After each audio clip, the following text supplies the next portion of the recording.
একটি বিষয় সাবজেক্ট দেওয়া হয়েছে, কান্ডার দা সেটা অ্যাক্টিং করে দেখাচ্ছে আর মায়েরা সেটা দেখছেন।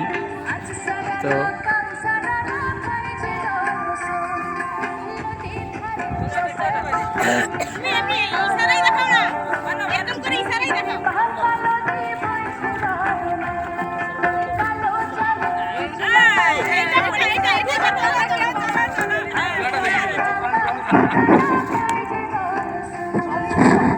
সকালে একটু ভালো করে দেখি, উনি হাত দিয়ে কিছু একটা লিখছেন, সেই লেখাটা